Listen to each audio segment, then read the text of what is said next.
Oi, pessoal, bom dia. Como é que os senhores estão? Eu espero que vocês estejam bem, muito bem, porque hoje nós vamos encerrar o nosso semestre respeitante a matéria de Direito Administrativo 1. E hoje o que eu vou fazer com os senhores? Vamos fazer um resumo de tudo aquilo que a gente viu nesse semestre, certo? Eu me lembro de ter começado com os senhores presencialmente, né? O estudo da parte introdutória. Disse para os senhores na parte introdutória que o direito administrativo, ele tinha como alicerce, como base, dois grandes princípios. O princípio da legalidade e o princípio da separação dos poderes. Disse para os senhores também, me lembro que ditei para os senhores acerca do conceito de direito administrativo. Trouxe a primeira visão, que era a visão dada pela escola francesa, que dizia que o direito administrativo é o estudo do sistema de leis que regem a administração pública. Falei que essa definição ela era insuficiente, porque ela não abarcava toda a grandiosidade desta matéria. Depois trouxe a definição da escola italiana, que dizia que o direito administrativo é o estudo dos atos do Poder Executivo. Também expliquei para os senhores a inconsistência desta afirmação e, posteriormente, eu trouxe para os senhores uma definição mais aprofundada que conseguia abarcar toda a grandeza deste ramo das ciências jurídicas. Disse para os senhores, de acordo com o conceito dado pelo nosso professor Eli Lopes Meirelles, que o direito administrativo é o conjunto harmônico de princípios jurídicos e normas jurídicas que regem os órgãos, os agentes e as atividades tendentes a realizar concreta, direta e imediata os fins desejados pelo Estado. E depois eu expliquei cada uma das expressões contidas nessa definição do nosso professor Eli Lopes Meirelles. Inclusive está no material que eu coloquei para os senhores no EFAFIB, certo? Depois relacionei o direito administrativo com os outros ramos das ciências jurídicas.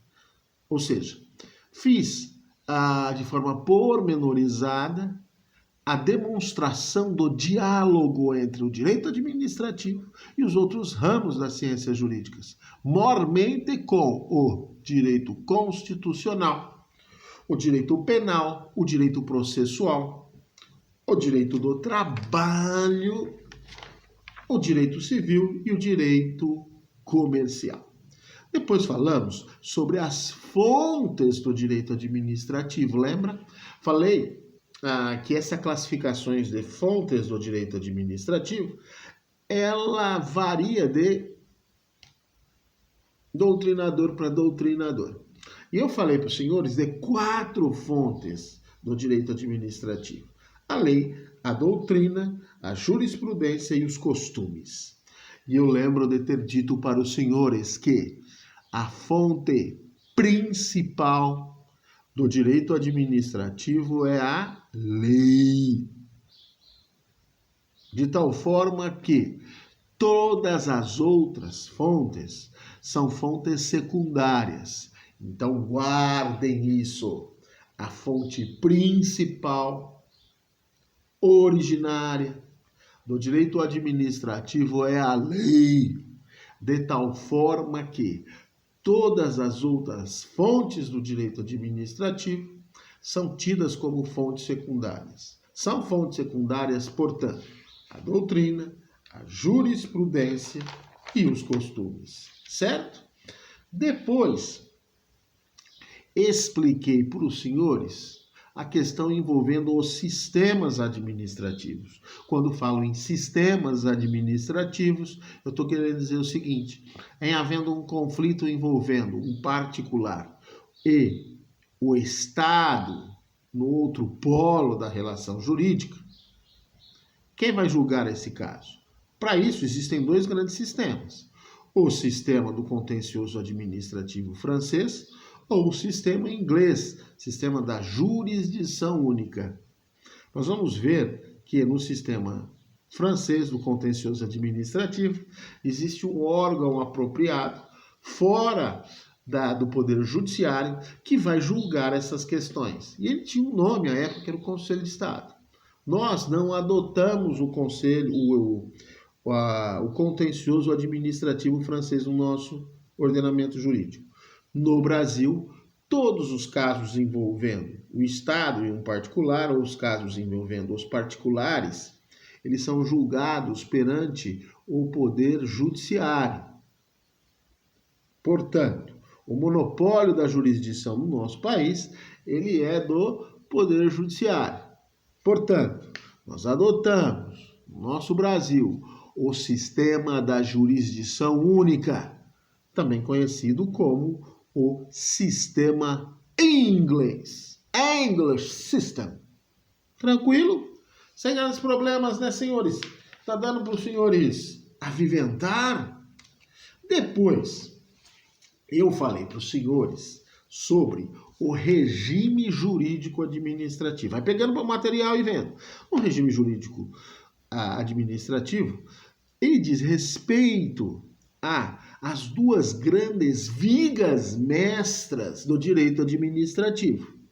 Aí eu expliquei para os senhores que todo o arsenal jurídico desenvolvido no direito administrativo, ele passa necessariamente por esses dois grandes megaprincípios, que é o princípio da indisponibilidade do interesse público e o princípio da supremacia do interesse público sobre o interesse privado.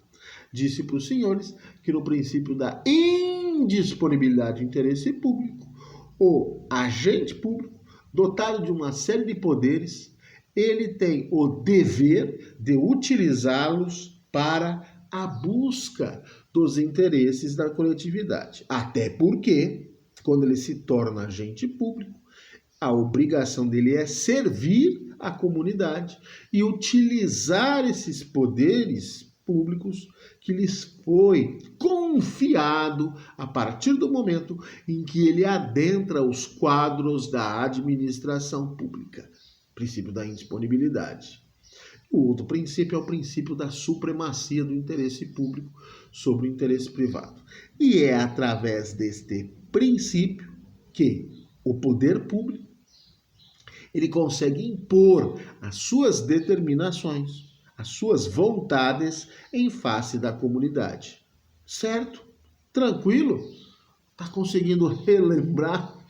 Então foi isso. Quando eu falei de regime jurídico administrativo, foi que eu falei desse assunto. Posteriormente, nós falamos do interesse público. E aí, nós definimos o que era interesse público. Falei que o interesse público é quando o Estado age na busca dos interesses da coletividade, ou seja, os interesses de nós administrados.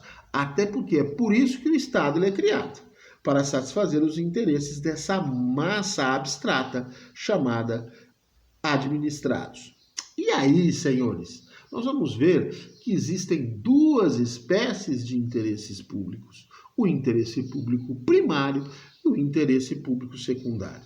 No interesse público primário, o Estado ele age para buscar a satisfação dos interesses públicos, enquanto que no interesse público secundário, o Estado age não para buscar a satisfação dos interesses da coletividade propriamente dita, mas para satisfazer os seus interesses, enquanto um órgão público, enquanto um órgão administrativo, enquanto um ente administrativo dotado de senhores? De interesses próprios, seja no campo jurídico, seja no campo econômico. Então é isso. Então, no interesse público secundário, o agente público, ele age para satisfazer os interesses internos e não os interesses externos, que seriam os interesses da coletividade. Perfeito? Deu para relembrar? A cabeça está matutando? Está voltando tudo aquilo que foi dito? Né? Agora, senhores, um outro assunto que nós entendemos, eu acho que foi um dos últimos que nós fizemos face a face, antes da vinda da pandemia, que foi quando nós tratamos das questões envolvendo os poderes da administração pública. Aí eu disse para os senhores que os poderes, na verdade, eles são ferramentas que, postas em mãos dos agentes públicos, ele teria que usar essas ferramentas, esses instrumentos, sempre em busca dos interesses da coletividade. Disse também que esses poderes, que essas ferramentas, que esses instrumentos públicos, na verdade, eles são desdobramentos de um importante princípio magno do direito administrativo, que faz parte do regime jurídico administrativo, que é o princípio da supremacia do interesse público sobre o interesse privado. E com base nesse princípio é que a administração pública conseguirá impor a sua vontade em face de nós administrados. E falamos de cada um desses poderes. O primeiro deles foi o poder vinculado. No poder vinculado, o agente da administração pública, para que o agir dele seja considerado válido, ele tem que ser realizado embaixo dos ditames legais, de tal forma que ele tem que observar fielmente o que diz a lei, sob pena do agir dele, do ato por ele emanado, ser considerado inválido. Isso é o poder vinculado. Mas existe também, senhores, o poder discricionário. No poder discricionário, o que acontece? O agente público, ele também age debaixo da lei. Todavia, este debaixo da lei, ele não é fixo, ele não é duro. O que significa isso? Permite que o agente público, em contato com a realidade, ele consiga escolher qual caminho melhor ele deverá seguir para atingir os interesses da coletividade. Então, enquanto eu queira o poder vinculado, o agente tem que obedecer fielmente os ditames legais.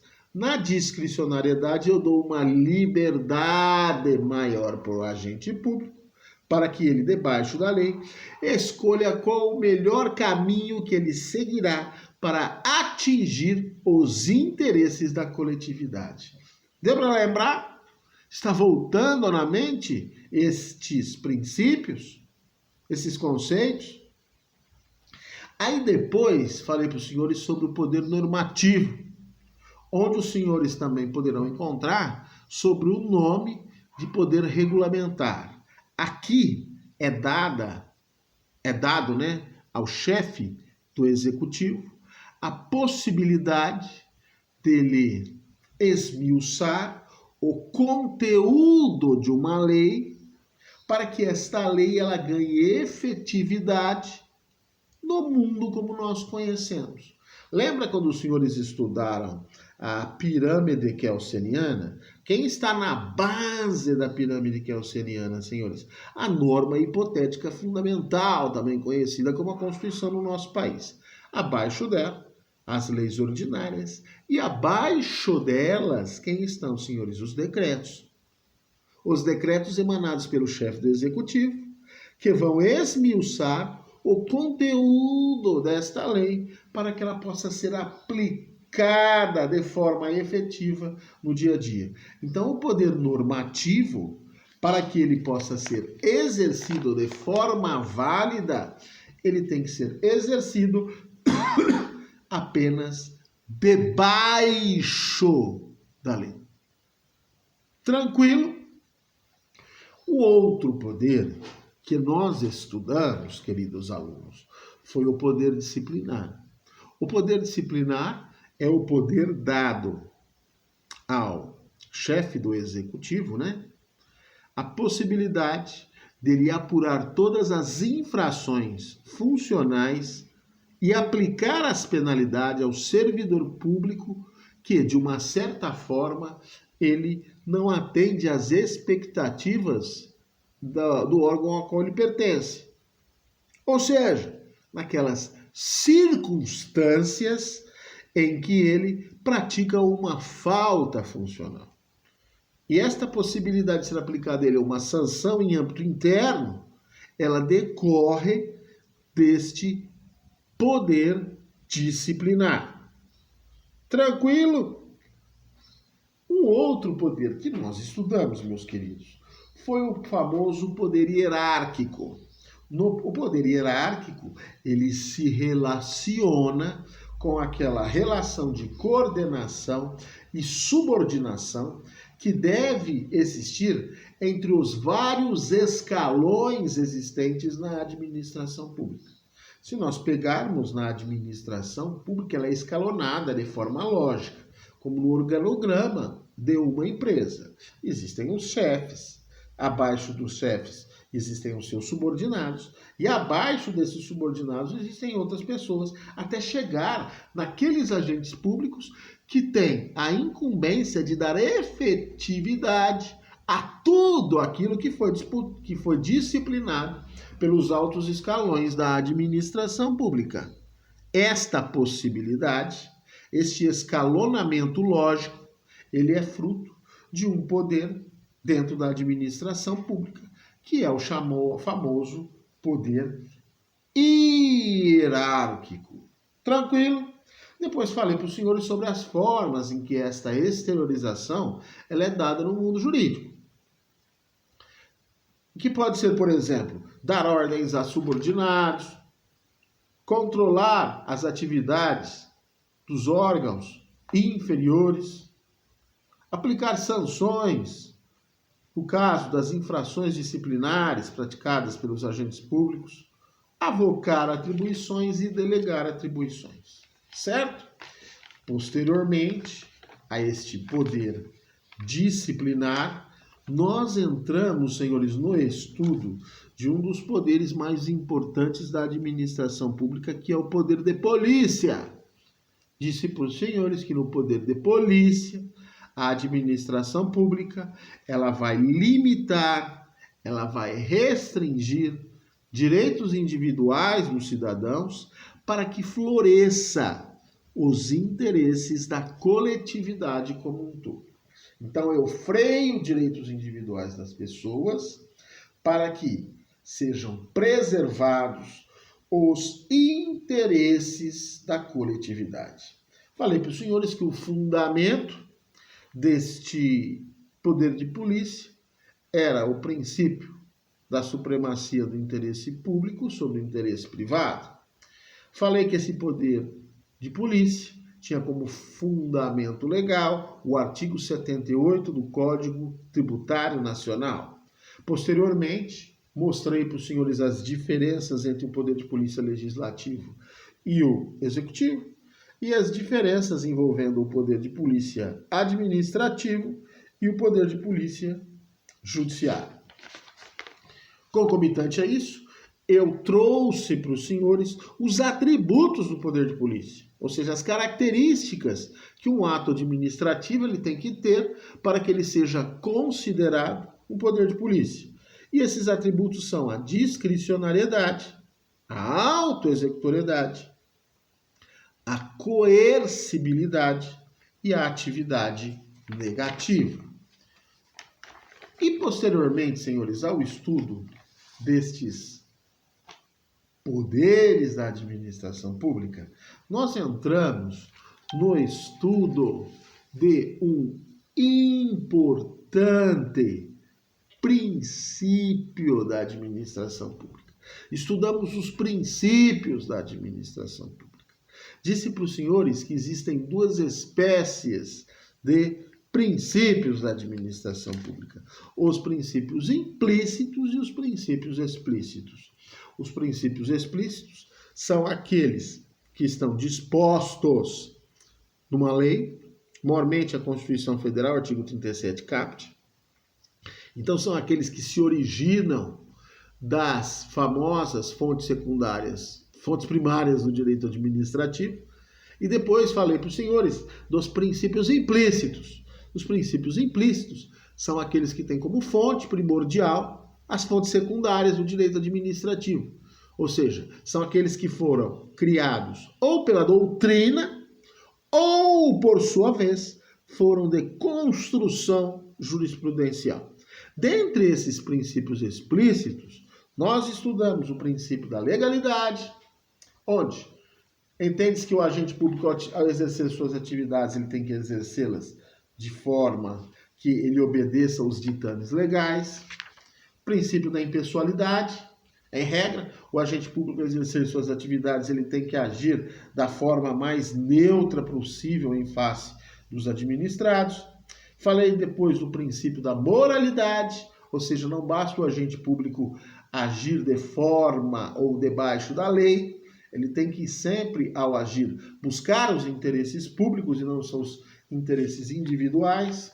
Depois falamos também com os senhores sobre o princípio da publicidade, onde na publicidade o agente público ele tem que agir sempre debaixo da lei e sempre de forma transparente, para que todos os seus atos eles possam ser controlados e revistos num futuro próximo.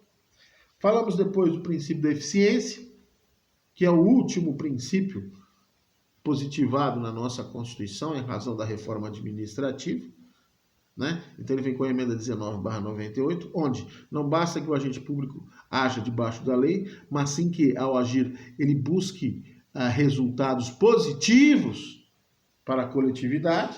Olha quanta coisa a gente falou, certo? E depois desses princípios explícitos, que tem como origem a Constituição Federal, as leis, nós falamos dos implícitos também, onde a principal fonte deles é ou a Constituição Federal, ou a doutrina ou a jurisprudência.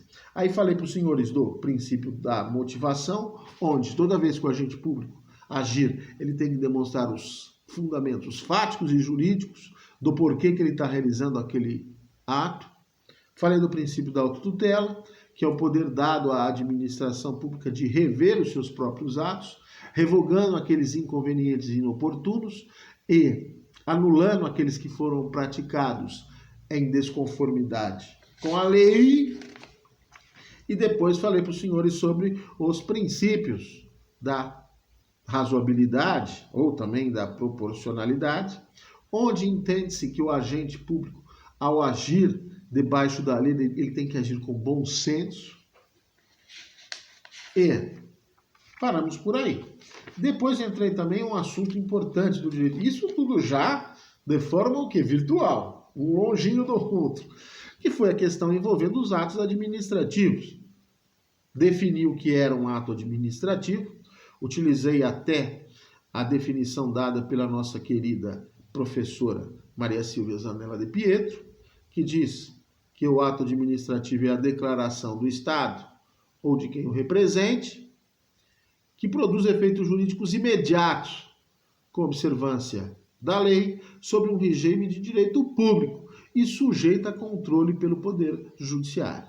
Depois tratamos das características desses atos administrativos. Primeiro deles, tratamos da presunção de legitimidade e veracidade dos atos administrativos, ou seja, até que se prove o contrário, o ato administrativo foi praticado de acordo com o que manda a lei, e os fatos que serviram de fundamento à sua prática, eles realmente existiram, eles ocorreram.